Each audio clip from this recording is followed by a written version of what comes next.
Welcome to our YouTube channel Soch Badlo. नमस्कार दर्शकों, आपका स्वागत है उस जगह पर जहां हम कहानियां, सबक और हकीकतों को एक नए अंदाज में पेश करते हैं। आज हम आपको एक ऐसी कहानी सुनाने जा रहे हैं जो सिर्फ एक शख्स की नहीं बल्कि पूरी कौम की परछाई है। दुनिया के इतिहास में कई कौमें गुजरी हैं। कुछ ने अपने हीरों को पहचाना, उनसे फायदा उठाया और दुनिया के नक्शे पर अपना नाम रोशन किया। लेकिन कुछ कौमें ऐसी भी रहीं जिन्होंने अपने असली हीरों की कदर नहीं की और उन्हें खो दिया। आज की कहानी भी एक ऐसी ही कौम के बारे में है। यह कौम रोजमर्रा की लड़ाई झगड़ों, मामूलीपन, जहालत और गफलत में डूबी हुई थी। तालीम की कमी, शौर की कमी और दुनिया को समझने की सलाहियत न के बराबर थी। लेकिन उसी कौम में कुदरत ने एक हीरा पैदा किया। वह हीरा ऐसा था जिसने अपनी जिंदगी की सारी ताकत और काबिलियत सिर्फ एक मकसद के लिए वक्फ कर दी, अपनी कौम को जगाने के लिए, उसको बेदार करने के लिए। अफसोस की बात यह है कि जब वह हीरा रोशनी बनकर चमका, कौम ने उसे देखने के बजाय आंखें बंद कर लीं। एहसान फरामोशी उनकी फितरत बन गई। लेकिन उस हीरे की दास्तान यहीं खत्म नहीं होती। जनूबी एशिया के एक पसमानदा इलाके से ताल्लुक रखने वाला यह नौजवान अपने वतन छोड़कर यूरोप आया। तालीम हासिल की, दुनिया के आला इदारों में सीखा और साथ ही क्रिकेट की दुनिया में कदम रखा। जल्द ही उसकी सलाहियतों ने दुनिया को हैरत में डाल दिया। बड़े बड़े मुल्क और खिलाड़ी उसके दीवाने हो गए। दुनिया उसके कदमों में थी, शोहरत और दौलत सब कुछ उसके सामने था। लेकिन उस नौजवान ने दुनियावी कामयाबियों को ठुकराकर एक बड़ा फैसला किया। उसने कहा, मैं वापस जाऊंगा अपनी उस कौम की तरफ जो सोई हुई है, जिसे जगाने की जरूरत है। यह आसान रास्ता नहीं था, लेकिन वह जानता था कि असली कामयाबी अपनी कौम को उठाने में है।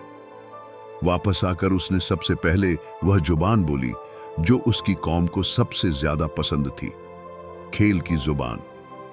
क्रिकेट के मैदान में उसने अपनी सलाहियत दिखाई और कौम को एकजुट किया। उसकी क़यादत में टीम ने वह कारनामा अंजाम दिया जिसका ख्वाब भी नहीं देखा गया था। वह कौम जिसे दुनिया गैर संजीदा कहती थी, वह आलमी चैंपियन बनी। इस जीत ने साबित किया कि अगर रहनुमाई सही हो तो कमजोर से कमजोर कौम भी दुनिया के नक्शे पर परचम गाड़ सकती है। लेकिन कहानी यहीं खत्म नहीं होती। खेल की कामयाबी के बाद उसने सियासत का रुख किया। वह जानता था कि खेल वक्ती खुशी दे सकता है, लेकिन असली बेदारी तालीम, इंसाफ और निजाम की दुरुस्ती से आती है। उसने नौजवानों को उम्मीद दिलाई, उन्हें अच्छाई बुराई का फर्क सिखाया, उन्हें तालीम की अहमियत बताई। यूं वह नौजवान जो पहले सिर्फ खेल तमाशों में वक्त जाया करते थे, सोचने लगे, ख्वाब देखने लगे। लेकिन हर दौर के सच्चे लीडरों की तरह उसे भी मुश्किलों का सामना करना पड़ा। बदनीयत, लालची और ताकत के भूखे लोग उससे खुश नहीं थे। उन्होंने साजिशें शुरू कर दी और फिर वह दिन आया जब उसकी अपनी फौज, जिस पर उसे सबसे ज्यादा एतबार था, उसके खिलाफ खड़ी हो गई। एक बदनीयत जनरल ने उसकी हुकूमत तोड़ दी और इख्तियार उन्हीं बेईमान लोगों को दे दिया जिनसे वह कौम को निजात दिलाना चाहता था। जब उस लीडर की हुकूमत तोड़ दी गई तो उसके चाहने वाले सदमे में आ गए। अवाम के सामने यह एक और धक्का था। वह शख्स जिसने अपना सब कुछ कुर्बान करके अपनी कौम को उम्मीद दिलाई थी, अचानक उसके खिलाफ साजिशों का जाल बुन दिया गया। जो लोग कल तक उसके साथ खड़े थे, अपनी कुर्सियों के लालच में दुश्मन के साथ जा मिले।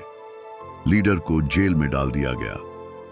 वह शख्स जो कभी यूरोप की आजाद फिजाओं में तालीम हासिल करता रहा, जिसे दुनिया का हर दरवाजा खुला मिला था, आज कैद की सलाखों के पीछे था। मगर हैरत की बात यह है कि वह टूटा नहीं। वह रोज अपनी कौम के बारे में सोचता, उन नौजवानों के बारे में जिनको वह शौर देना चाहता था। लेकिन कौम ने फिर भी आंखें बंद कर लीं। महंगाई ने अवाम की कमर तोड़ दी, चोर बाजार गर्म हो गया, ताकतवर और ताकतवर हो गए। लेकिन अवाम ने बजाय इसके कि अपने लीडर की रिहाई के लिए मुत्तहिद होते, फिर खामोशी को तरजीह दी। वही पुरानी गफलत, वही पुरानी आदत। जालिम के सामने झुक जाना और मजलूम को भूल जाना। इस दौरान वह बद किरदार जनरल खुद को बड़ा ईमानदार जाहिर करता था, इख्तियार की बागडोर संभाल बैठा। जुबान पर कुरान की आयतें और दियांतदारी की बातें, लेकिन हाथों में करप्शन के सौदे। उसने अवाम को बेवकूफ बनाने के लिए तकवा और नेकी की बातें की, लेकिन इख्तियार उन्हीं लुटेरों के हवाले कर दिया जिन्होंने मुल्क की जड़ों को खोखला कर दिया था। लीडर के पैरोकारों का जीना दुश्वार कर दिया गया। जो नौजवान उसके साथ खड़े थे उन पर मुकद्दमे बनाए गए, उनके कारोबार बंद किए गए, उनकी आवाज दबाई गई। वही कौम जिसके लिए वह नौजवान सड़कों पर निकलते थे, इस जुल्म को देखकर भी चुप रही। गोया कौम को अपने ही जख्मों का एहसास नहीं रहा। लीडर जेल में जलता और सड़ता रहा। दिन महीनों में और महीने सालों में बदलते गए। उसने अपनी जिंदगी की सबसे बड़ी कुर्बानी दी। यूरोप की आसाइशें छोड़कर, आलमी शोहरत ठुकराकर, अपनी कौम के लिए अपनी आजादी तक कुर्बान कर दी। लेकिन कौम ने उसे भुला दिया। यही वह लम्हा था जब तारीख ने एक तल्ख सबक दिया। जिस कौम में एहसान फरामोशी रच बस जाए, वह कभी तरकक्री नहीं कर सकती। यह कहानी सिर्फ एक फर्द की नहीं, बल्कि उस कौम की है जिसने अपने हीरे को पहचाना नहीं। इतिहास गवाह है कि जब भी किसी कौम ने अपने सच्चे रहनुमा की कदर नहीं की, तो वह कौम न सिर्फ पीछे रह गई, बल्कि गुलामी और बेबसी की जंजीरों में जकड़ गई। हीरे को पहचानना और उसकी कद्र करना कौमों की तरकक्री का पहला कदम होता है। अफसोस, इस कौम ने अपने लिए जलने वाले उस चिराग को बुझने दिया और खामोशी से अंधेरे को गले लगा लिया। दर्शकों, यह किस्सा हमें एक बात जरूर समझाता है। अगर आपके पास सलाहियत है, अगर आपके पास इल्म है, तो उसे वहां लगाइए जहां उसका असर हो, जहां उसकी कदर हो, वरना वह सब कुर्बानियां रायगांव चली जाएंगी। और अगर आपकी कौम आपके जज्बे को न समझे, तो कम से कम इतना कीजिए कि अपने हुनर को इस तरह इस्तेमाल करें जिससे इंसानियत को फायदा पहुंचे। यही असली कामयाबी है। यह थी आज की कहानी। उम्मीद है आपने इससे सबका सीखा होगा। दर्शकों, अगर आपको हमारी यह वीडियो पसंद आई हो तो बराए मेहरबानी लाइक करें, शेयर करें और हमारे YouTube चैनल सोच बैडलो को सब्सक्राइब करें।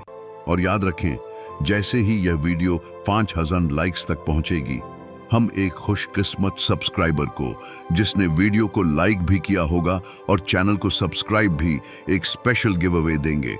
सोच बदलो के साथ जुड़े रहिए, क्योंकि सोच बदलेगी तो कौम बदलेगी।